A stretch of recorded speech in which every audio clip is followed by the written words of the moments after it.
కుబేరత్వం వచ్చాక పార్వతీ పరమేశ్వరులు ఇద్దరూ కనబడ్డారు. శివుణ్ణి గుర్తుపట్టాడు. వెంటనే పులి చర్మం, పాము అన్నీ ఉన్నాయిగా.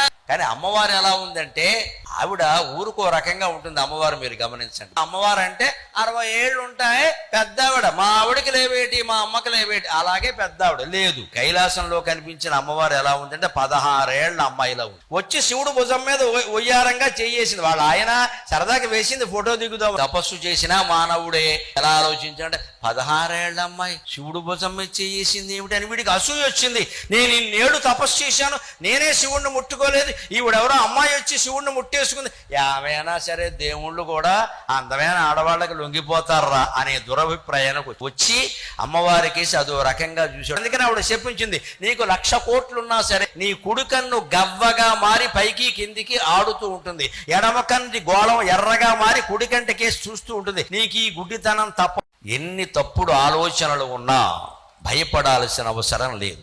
నాకు ఇలాంటి ఆలోచనలు వస్తున్నాయి ఏమిటి, నేను ఇంత స్వార్థపరురాలను అయిపోయానేమిటి, లేకపోతే నాకు ఇలా జరిగింది ఏమిటి అనుకోవలసిన పని లేదు. అన్నింటికీ పరమేశ్వరుడు ఉన్నాడు. మన మనస్సులో నిజమైన పశ్చాత్తాపం ఉంటే ఆయన వెంటనే రక్షించడానికి సిద్ధంగా ఉన్నాడు. అలా రక్షించిన వాళ్ళ జాబితా చెబుతున్నాడు ఇక్కడ.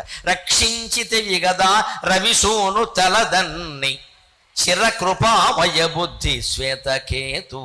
శ్వేతకేతు అంటే మార్కండేయుడికి మరొక పేరు.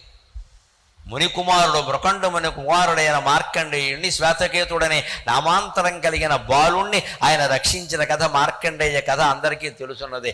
ఎవరిని? రవిసూను తలదన్ని. రవిసూనుడు అంటే సూర్యుని కుమారుడు యముడు, ఛాయాదేవి కుమారుడు యముడు, ఆయన చెల్లెలు యమున. ఆ యముడి నుంచి మార్కండేయుడిని రక్షించాడు.